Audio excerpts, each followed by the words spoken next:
Swastiastu. Assalamualaikum warahmatullahi wabarakatuh.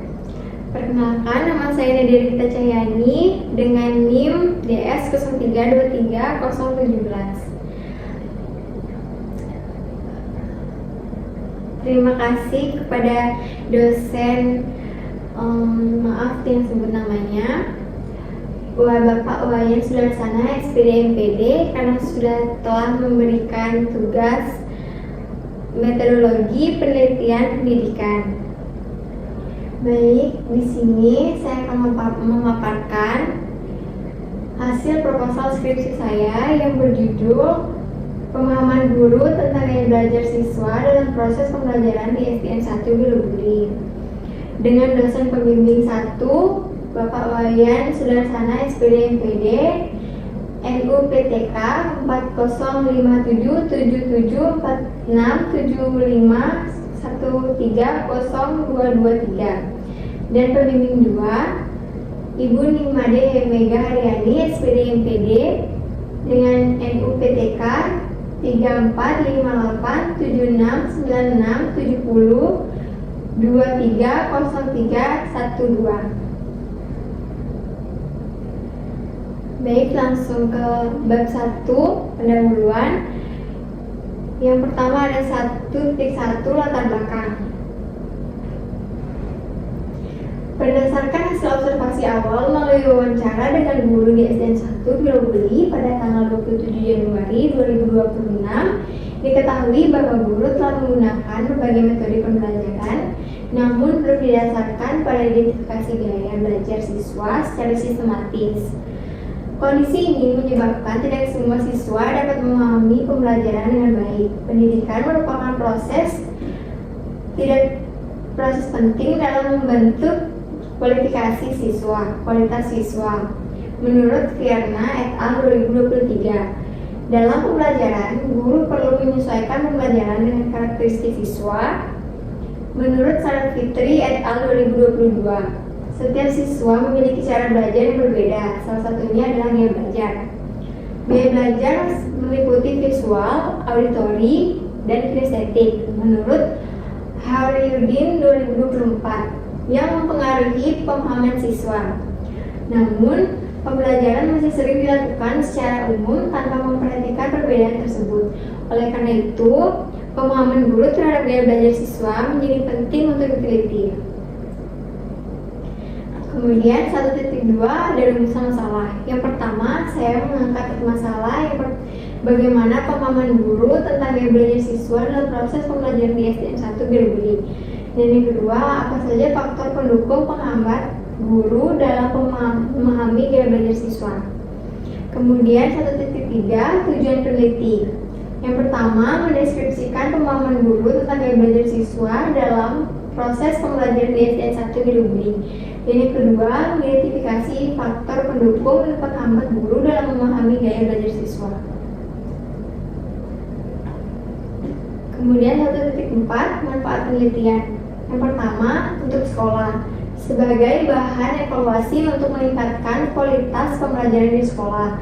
Yang kedua, untuk guru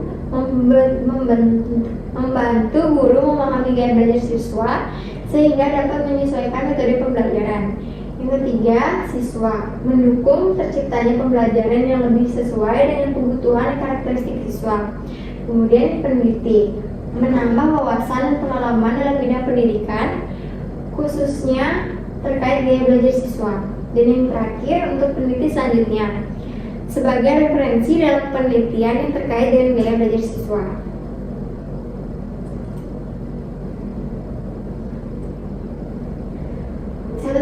Ada ruang lingkup. Penelitian ini difokuskan pada pemahaman guru terhadap gaya belajar siswa dalam proses pembelajaran di SDN 1 Bilebuli. Subjek penelitian adalah guru kelas rendah dan kelas tinggi, yaitu guru kelas 2 dan kelas 5. Fokus penelitian meliputi pemahaman guru terhadap gaya belajar siswa serta faktor pendukung dan penghambatnya. Penelitian ini tidak membahas hasil belajar siswa secara mendalam agar penelitian lebih terarah. Kemudian bab 2, kajian pustaka dan kerangka berpikir. 1.2 penelitian terdahulu.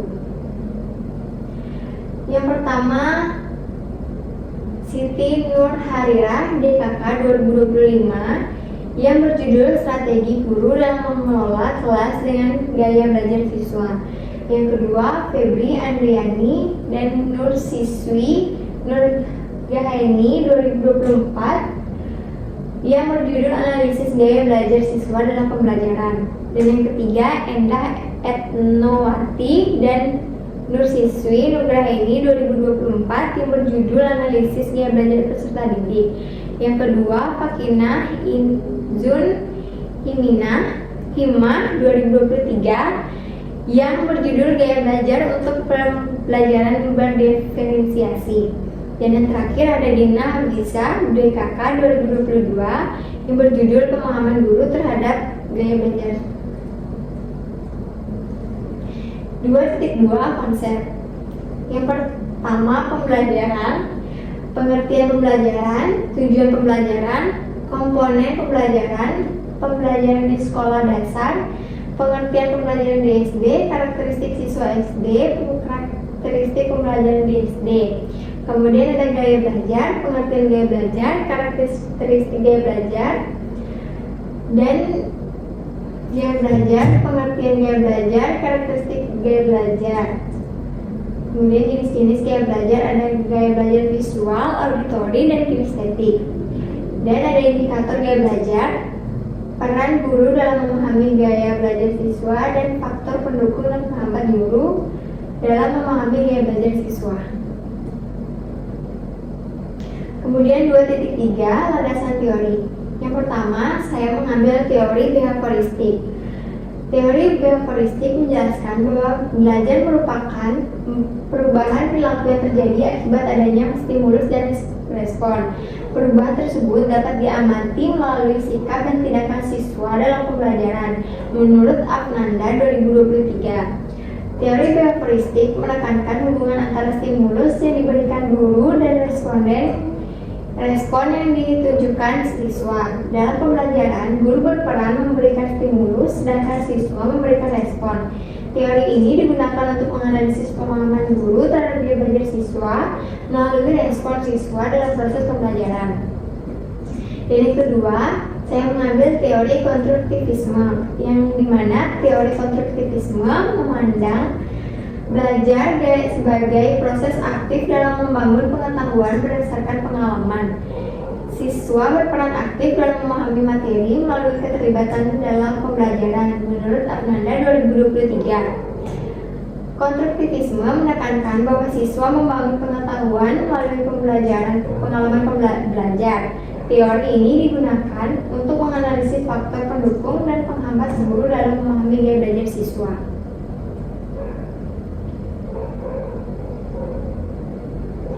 Kemudian 2.4 cara berpikir.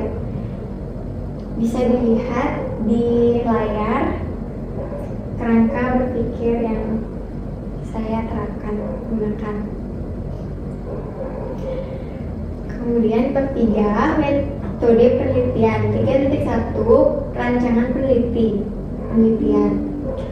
Calon peneliti menggunakan jenis penelitian deskriptif kualitatif. Pendekatan ini digunakan untuk memahami fenomena secara mendalam berdasarkan kondisi yang terjadi di lapangan, menurut Criswell 2018. Penelitian kualitatif merupakan pendekatan untuk memahami makna yang berasal dari individu atau kelompok terhadap suatu permasalahan sosial.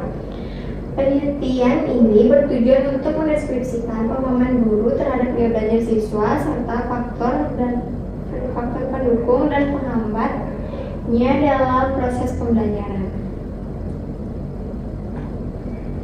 Kemudian 3.2 lokasi penelitian. Penelitian ini dilaksanakan di SDN Impres 1 Geluguli yang beralamat di Jalan Abdul Rahman Saleh, Kelurahan Mirabuli Utara, Kecamatan Palu Selatan, Kota Palu, Provinsi Sulawesi Tengah. Penelitian ini dirancangkan pada tahun ajaran 2025 sampai 2026. Pemilihan lokasi penelitian ini dilakukan secara proporsif, yaitu berdasarkan pertimbangan tertentu sesuai dengan fokus penelitian. Berdasarkan hasil observasi awal diketahui diketahui bahwa guru telah menggunakan berbagai metode pembelajaran, namun belum secara sistematis mengidentifikasi gaya belajar siswa. Oleh karena itu, lokasi ini dianggap sesuai dengan tujuan penelitian. Kemudian 3.3 sumber data. Yang pertama ada data primer. Data primer merupakan data yang diperoleh secara langsung dari sumber utama di lapangan. Data ini diperoleh melalui observasi dan wawancara dengan informan, yaitu guru kelas rendah dan kelas tinggi di SDN 1 Bilubuli. Kemudian data sekunder. Data sekunder merupakan data pendukung yang diperoleh dari sumber yang tersedia seperti dokumen sekolah, buku, dan jurnal yang relevan dengan gaya belajar siswa. Kemudian 3.4 teknik pengumpulan data. Yang pertama, observasi.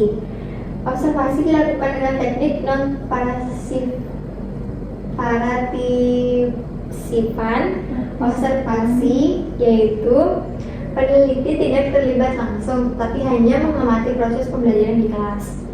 Kedua, wawancara. Wawancara dilakukan secara semi struktur, yaitu menggunakan pedoman wawancara namun tetap fleksibel sesuai kondisi di lapangan. Wawancara dilakukan pada guru kelas 2 dan kelas 5.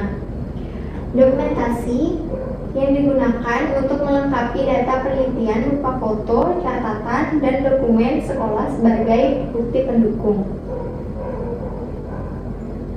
Kemudian 3.5 instrumen pengumpulan data.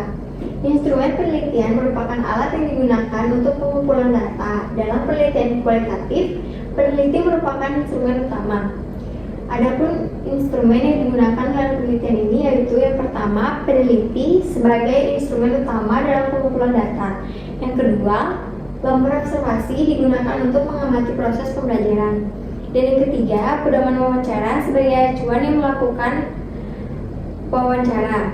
Yang keempat, alat tulis untuk mencatat data di lapangan. Dan terakhir, saya menggunakan handphone untuk dokumentasi dan perekam suara.